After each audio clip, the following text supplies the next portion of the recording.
Today we have a very exciting unboxing. So inside this package should be a demo model iPhone 8 running iOS 11.0. I found this one on eBay for a really good price. It was only $35 plus shipping. So let's go ahead and get this opened up. Then we can take a closer look at all of the quirks for the demo model iPhone 8.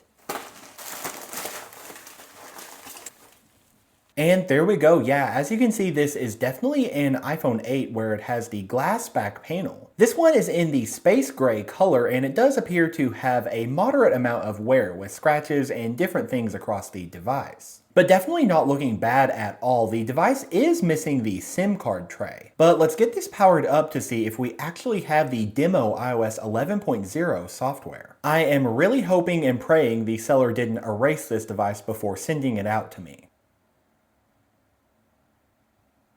And perfect, yeah, we are definitely running the demo version of iOS 11 here. So the biggest giveaway for that is the Touch ID application here on the home screen. I am noticing right away that the device is about to die, so let's go ahead and get it connected to our lightning cable. But yeah, as I said, the Touch ID application is the easiest way to spot a demo model. Starting with the iPhone 5S, Apple had this here on the home screen so users could try out that feature before purchasing it. And I guess now would be a good time to kind of explain just what a demo model is. So basically Apple loads these up with content as they are meant to be on display in a store for users to try out before they purchase them. But let's jump into settings here to confirm the iOS version. The seller actually included a photo of the About page on the listing I purchased. And yeah, as you can see, this device has tons of content and it is running iOS 11.0, so the very first available version. Which that is just so cool. I only have a handful of devices in my collection running a .0 version. So obviously this is just really cool to have, but the real moment of truth for this will be to see if the demo applications will work. Many demo versions, I believe starting with iOS 7 and newer, will not actually allow you to open the apps because it's a server issue with Apple. Basically, the certificate that allows the apps to open expires. However, presumably and hopefully this device has not been connected to Wi-Fi or anything to contact those servers. So there's a chance that these will end up opening, so let's go ahead and try out Touch ID here.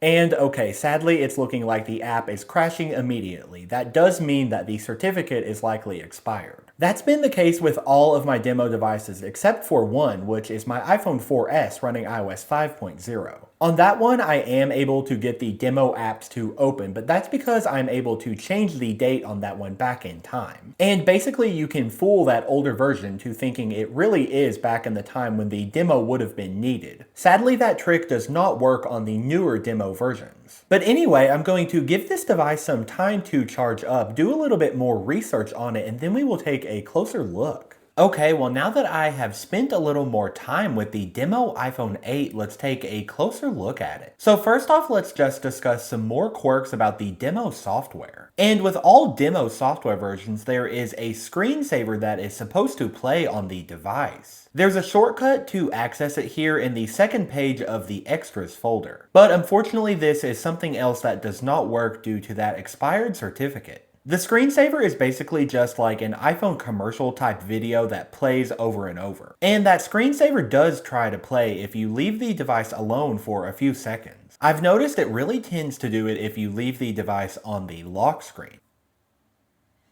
And yeah, there as you saw, it just tried to play that demo video. Also with demo software devices, you are not able to move around the applications. So no matter how long you hold these down, they never go into any sort of wiggle mode. Here on this 11.0 version, it does appear to be pretty buggy because it almost acts like it's going to let you create a folder. But then the other app just kind of disappears and it all goes away. Also, of course, with demo devices, you are not able to sign in to iCloud or anything like that. And you won't see the Touch ID or Face ID section here in settings. Instead, you would have that app on the home screen to test it out. But other than those quirks, the demo models have so much content loaded to them. So we have the obvious things like music. So yeah, there are some playlists made here, and even though the demo certificate for this has expired, you are able to still play the music. We also have a really large library of photos. So it's showing off all of the features of the application like geotagging, favorites, and more. But here is a quick look through what photos are included. It's always pretty interesting to take a look at these. I think most of these were taken with iPhones, although sometimes they are taken with professional cameras, especially with the older demo versions. And interestingly, I think in these photos, this guy is like the theoretical owner of this iPhone. And I just say that because in the health application, this guy seems to be listed as the medical ID. So yeah, really interesting stuff.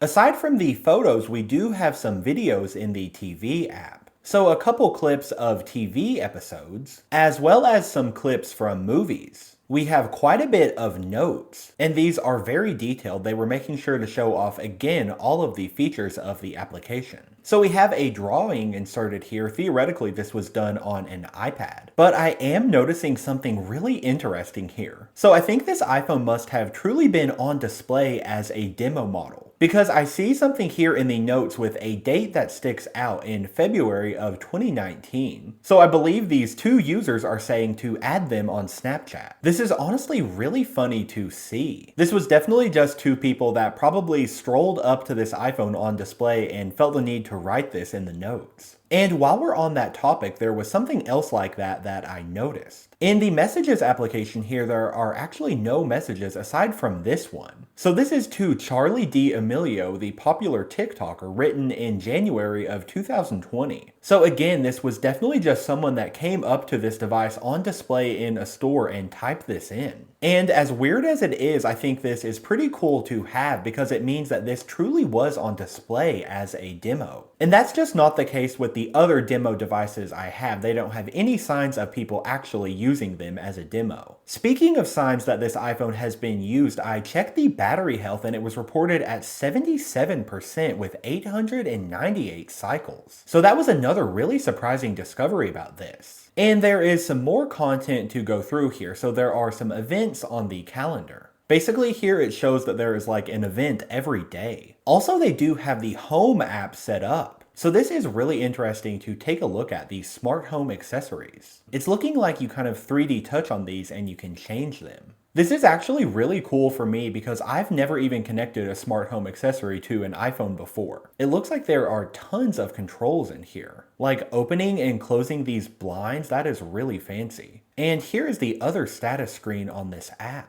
Another app that is cool to take a look at here is Wallet. So you'll see this is populated with tons of stuff. We actually have an Amex card here and just a bunch of other different things, gift cards, passes, and things like that. And you can bring this up on the lock screen. I believe on these older devices you press the home button twice, and yes, it's not registering Touch ID even when you rest your finger on the home button, but yeah, still really cool to take a look at all of this. And there are still plenty more apps to look at. So we have iBooks here. It looks like there are 5 books here, although it is likely not the entire edition of the book. Instead, it's just kind of like a small part of it as a sample. We also have reminders we can look at. So it looks like they are using the different categories for this app. We'll also look at the phone application. So we'll look in the recent calls here, and yeah, it looks like there are some populated. There are also some favorite contacts here, and we have a full contacts book. So it looks like there are 229 contacts. In the clock application, it looks like there are some world clocks set up. No alarms, but it does look like the bedtime feature is set up. And let's see what other applications we haven't taken a look at yet. I don't think there was any mail accounts set up. We can try and take a look at weather maybe. And yeah, it looks like we have some different locations set up in here. And we'll take a look on the second page here to see if any of these apps have been set up. It looks like there are some podcasts here, although these may need to be downloaded. So yeah, these do not appear to be saved to the actual device.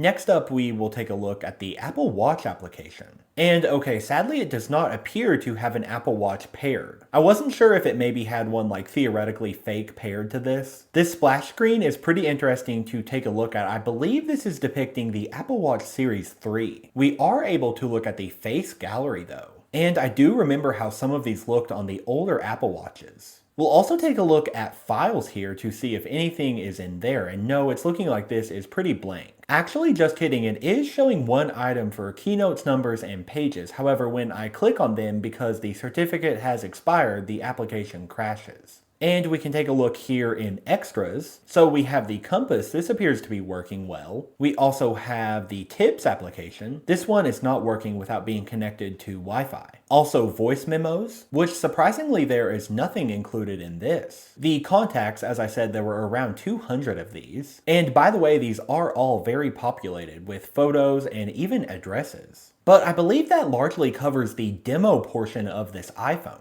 As I said, unfortunately, none of these applications aside from the stock ones will open.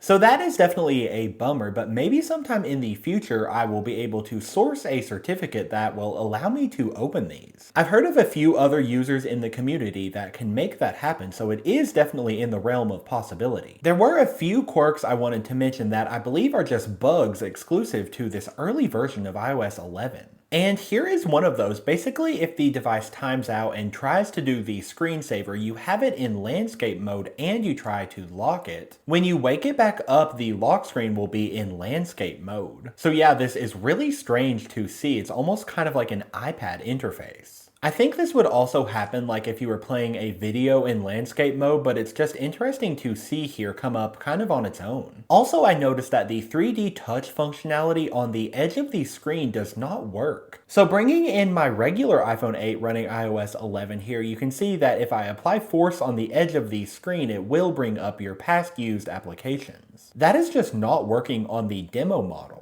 which iOS 11 was just notoriously buggy in general, so I think we can attribute that to it. This iPhone 8 is actually the 4th demo model iPhone in my collection. I also have a demo model iPhone 4S here running iOS 5.0. I have a demo model iPhone 6 Plus running iOS 10.0.1. Also a demo model iPhone 7 in the really exclusive jet black color. This one is also running 10.0.1. So yeah, it's really cool to add a 4th in my collection. The certificate for the demo apps is also expired on these other two models. But because the 4S with iOS 5 here uses the older software, I am able to get them to open. And again, that was just changing the date for the device in settings back to 2011. So yeah, I am able to open the applications on this one. It's really interesting to open Temple Run because it has a splash screen about being for demo purposes. So here is a quick look at that. I've made videos in the past about these other 3 devices, so I'll be sure to link those in the description if you want to check them out. So now let's take a second to discuss the history of the iPhone 8 in general. So this model was released back in September 2017 alongside the iPhone 8 Plus. These were relatively predictable iPhones, so you could go for the standard 8 with a 4.7-inch display or the 8 Plus with a 5.5-inch.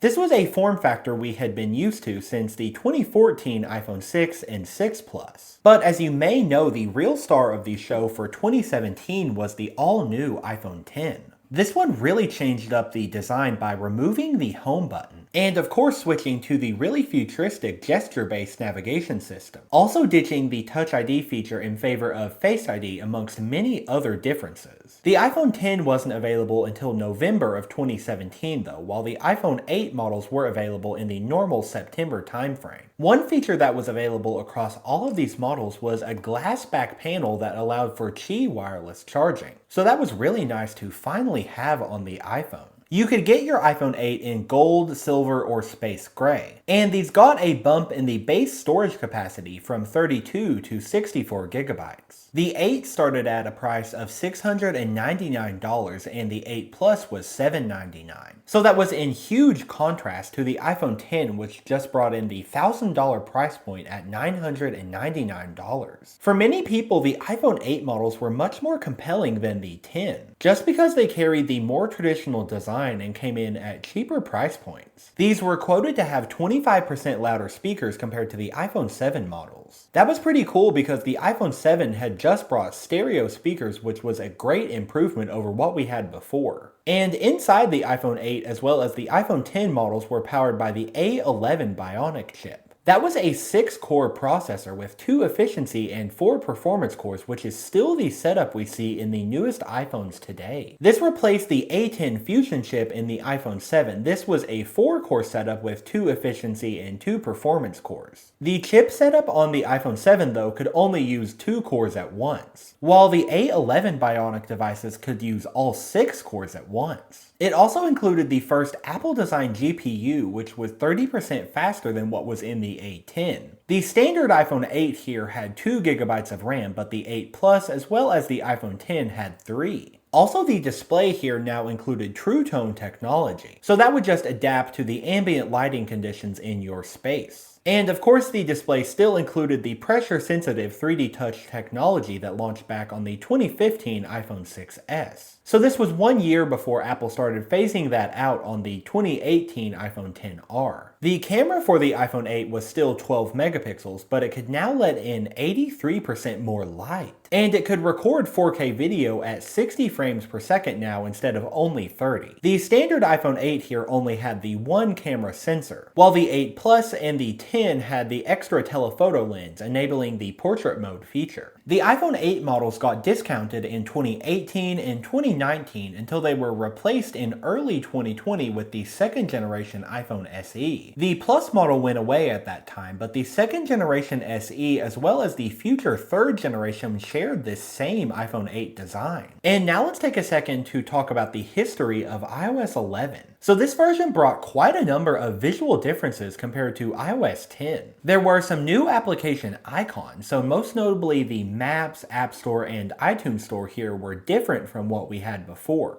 There was now a thicker outline for the battery status indicator compared to the thinner one we had before, and the control center between these versions were completely different. iOS 10 had this interesting 3-pane setup, but iOS 11 had a much more simplified look. This was actually necessitated by the iPhone 10 design. Because of course on the iPhone 10 you would invoke the control center by scrolling down from the top right. That 3-pane setup we had with iOS 10 really just wouldn't lend itself well to this. This control center design would become really popular. It's still pretty similar to what we have today on iOS 26. Also, the applications in your dock for iOS 11 no longer had labels. There was a different look in some applications like Settings. You would have the title of the app in a much bolder font left aligned here. Also, the notification centers were a little bit different, so it was a dedicated notification center here on iOS 10. But for iOS 11, the notification center was kind of merged with the lock screen. And if these devices were actually connected to cellular service, iOS 11 had much more traditional signal bars. While iOS 10 had some interesting looking signal dots, those had been present since iOS 7. Also, iOS 11 now had something called automatic setup. And that's the function during the initial setup of the device to transfer everything over from your previous iPhone using Bluetooth.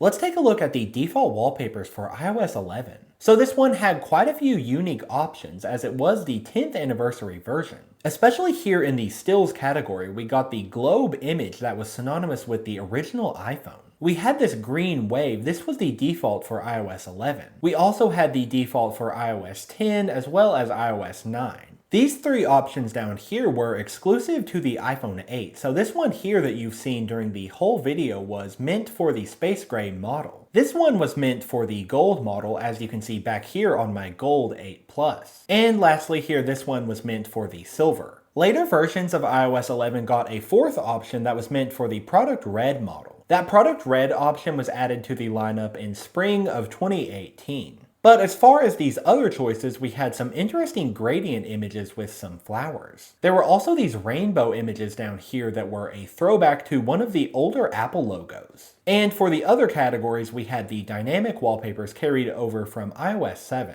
The iPhone 10 actually got a different set of these with a black background, which looked great on this OLED display. Next up though, we have the live category. Unfortunately, there are only 3 here to choose from. And these weren't even new or exclusive to the iPhone 8 or the 7.